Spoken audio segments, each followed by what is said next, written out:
hoje, particularmente, eu fico até um pouco alarmado quando eu ouço falar em dignidade da pessoa humana. E bem comum, aí já não é nem tanto essa questão de deturpação de conceitos por Gramsci, mas a questão de você falar em bem comum, você traz um certo utilitarismo, né?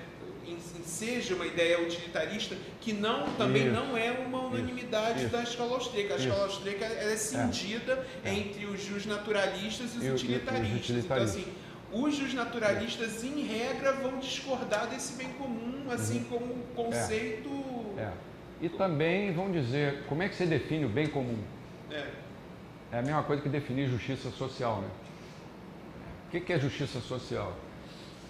Mas os socialistas, muito inteligentemente, seguindo a estratégia do Gramsci, né, se apropriaram de alguns desses elementos como se fossem só deles. O que eles fizeram? Se infiltraram dentro de instituições, como a própria Igreja Católica, que eu conheço muito bem, de dentro, se infiltraram há bastante tempo, lá pelos anos 60, depois do Concílio Vaticano II, e com a tal pretensa teologia da libertação, o que eles queriam na realidade é fazer uma igreja marxista. Apesar de todas as pauladas que eles levaram, do Papa João Paulo II, do atual Papa, que na época era o que cuidava desses assuntos, eles fizeram ouvido de moco, né? E continuaram. Hoje eles perderam muito da sua força, mas ainda tem uma força, uma penetração muito grande, por exemplo, em entidades como a CNBB. Eu participei de vários, lá no CIEP, de vários encontros com bispos. Você vê, às vezes, pessoas bem intencionadas, bispos, mas que foram completamente tomados, porque aprenderam as coisas erradas, né? A economia personalista, ela tenta, né, ser uma abordagem do ordenamento social inspirada pela cultura ocidental, que são séculos e séculos de pensamento judaico-cristão sobre os aspectos éticos da vida social, política e econômica. Está preocupada com o desenvolvimento de um entendimento mais profundo da dimensão moral das atividades econômica, política e civil no terceiro milênio. Então, os estudiosos dessa chamada economia personalista, que eu diria que é uma escola austríaca que tenta ir além, tenta ir até o campo moral, coisa que a escola austríaca de economia não pretende fazer, e eu acho que também nem deve, né? Porque não é propósito dela. Eles estão engajados é uma palavra que eu também não me soa bem, que lembra logo assim, fulano de tal é engajado, quer dizer, o cara é de esquerda, né?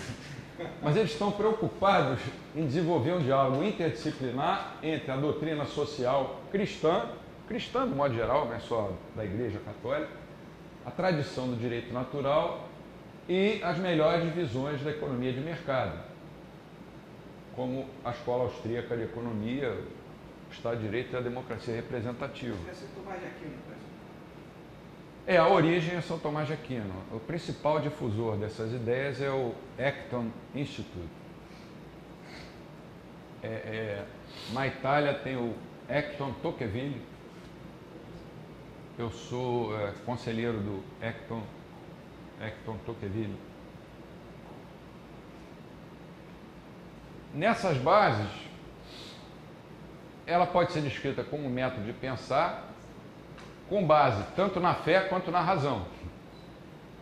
Os dilemas morais, econômicos e políticos propostos pela modernidade. Como postura filosófica, no entanto, ela repousa sobre a tradição humanista, não só cristã, mas judaico-cristã, e, portanto, é definida pelo desejo de ajudar a realizar uma economia mais livre, liberdade econômica, e mais humana, em uma sociedade livre e virtuosa. Quer dizer, o oposto do marxismo. Então, ela acaba funcionando como um meio de fornecer recursos à tradição moral ocidental para se dirigir à esfera pública. É um dos seus objetivos. Infelizmente, o CIEP, de que eu sou presidente, já há 4 anos que a gente está sem recurso nenhum para divulgar para dar até curso, né? Você falou no Brasil, pede dinheiro a empresários para ajudarem uma instituição que está voltada a estudar ética, o dinheiro não existe. É mais fácil abrir uma ONG para cuidar de cobra coral que está em extinção. Porque a cobra coral tem uma dignidade. Ela reconhece a contribuição da tradição do constitucionalismo, do governo limitado, do livre comércio, da liberdade econômica, da propriedade privada, do Estado de Direito e da democracia representativa, que começaram a assumir uma forma concreta no Ocidente durante o século XVII. O conceito também admite que essas instituições possam se integrar de modo benéfico numa variedade de formas. Um documento que eu aconselho todos a lerem, mesmo que não é católico, que não tem religião, é a encíclica Centésimos Anos, de João Paulo II, de 1991, em que se comemorava os 100 anos da Rerum Novarum, do Leão XIII. Essa Centésimos Anos é uma aula de economia, de direito, de política, de sociedade. E se você for pensar, você encontra frases que você diz assim, bom, quem escreveu isso? Foi o Mises ou foi o Hayek? Por exemplo, quando ele defende com bastante vigor a economia de mercado, quando ele defende as liberdades individuais, é uma leitura que vale a pena. Você acha em qualquer livraria? Na internet tem, acho que se entrar no site do Vaticano. Não, no site. Paulinas lá na cidade. Paulinas tem, mas se entrar no site do Vaticano tem em vários idiomas. Centésimos anos. Lê como se fosse um livro de, sei lá, filosofia política. Entretanto, a economia personalista insiste que todas essas instituições devem estar baseadas numa antropologia que reflita precisamente toda a dignidade da pessoa humana, não definida como os socialistas definem, mas definida pela tradição judaico-cristã, que é uma criatura feita à imagem e semelhança de Deus. Um dos objetivos principais é demonstrar que a tradição ocidental, da herança das civilizações da antiguidade clássica e da cristandade medieval, ainda tem uma tremenda atualidade, desde que se abstenha das premissas utilitaristas, relativistas e racionalistas sobre as quais, infelizmente, tem se baseado.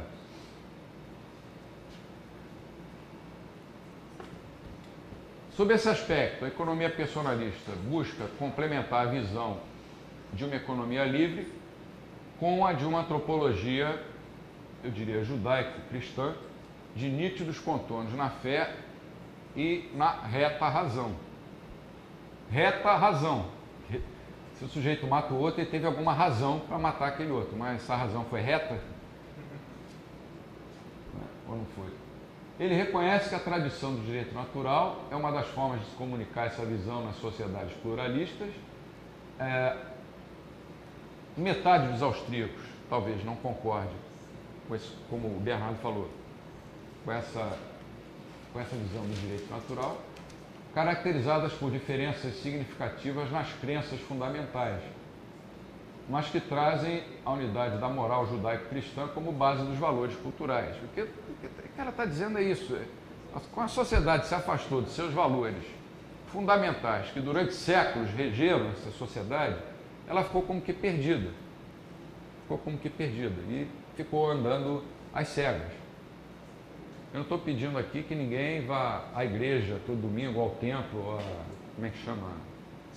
Sinagoga, ou ao centro espírita. Eu só estou dizendo que esses valores, que são comuns a todas as boas religiões, precisam ser resgatados. A praxeologia não tem nada a ver com isso. Ela se preocupa em estudar os mercados. Mas se ninguém se preocupar com isso, como é que vai ficar? Se você vai para o governo e o Estado é separado da igreja, o Estado é laico, que eu acho uma coisa super correta. Agora, o Estado laico não significa que quem está de posse do poder pode cometer aqueles vícios que a gente apontou no início, só porque o Estado é laico. Pode permitir, por exemplo, o assassinato de seres indefesos e coisas desse tipo. O Estado laico não tem nada a ver com isso. Não é por ser laico que ele vai justificar o seu afastamento da defesa dos valores que sempre nortearam a civilização. A gente fala muito em liberdade e em virtude. Eu não quis me estender muito, essa aula vai ser até mais curta, mas eu tenho um artigo escrito sobre isso, no CEP, sobre liberdade, os conceitos de liberdade, liberdade interior, liberdade exterior. A liberdade não deve ser definida como simplesmente como a gente é livre para fazer aquilo que der na nossa cabeça. Todos nós nascemos já com o conceito de liberdade, como diz o filósofo espanhol, professor de antropologia, Juan Lorda, liberdade demarcada, que a gente nasce dentro de uma família, dentro de uma sociedade e tem que seguir aquelas normas ali que... Então a gente não é livre para fazer o que der na nossa cabeça. E se você pensar bem por um outro ângulo, o Lorda também coloca isso, a liberdade pressupõe a virtude. Um assassino em série, um serial killer, não pode ser livre. Ele não pode ter liberdade. Da mesma forma que a virtude pressupõe liberdade. Um sujeito que pega o dinheiro dele, por exemplo, e dá para os pobres, você diz, isso é uma virtude, ele é caridoso. Ele só vai ser caridoso se ele fizer isso voluntariamente. For um ato de ação humana voluntária. Se o Estado obrigar ele a pegar uma parte da renda dele e entregar obrigatoriamente para os pobres, ele não está sendo caridoso, ele está sendo coagido. Então, liberdade e virtude são uma condição necessária para que a outra possa acontecer. Entre os austríacos, é claro, todos defendem a liberdade, o valor essencial à liberdade. Alguns, embora coloquem a liberdade no lugar devido, quer dizer, no lugar de destaque dentro da escola austríaca, eu me incluo entre esse grupo, mas a liberdade não pode ser vista como um fim supremo. O fim supremo não é só a liberdade. Ela pressupõe outras coisas. É claro que sem liberdade você vai chegar ao caos, ou ao empobrecimento geral. Mas a liberdade precisa ser acompanhada por valores morais que justifiquem essa liberdade. Uma das maneiras de se fazer isso é reduzir o tamanho do Estado. A gente sabe que quanto maior é o Estado, maior é a corrupção, maior tende a ser a corrupção, e a corrupção se expande até para o setor privado. E daqui a pouco o sistema está todo carcomido por dentro e acaba desabando. Onde existe mais corrupção é que a gente não tem os dados porque eles não divulgam. Alguns dados da antiga União Soviética começaram a aparecer, mas ainda tem muita coisa que só se vai saber daqui a 100 anos.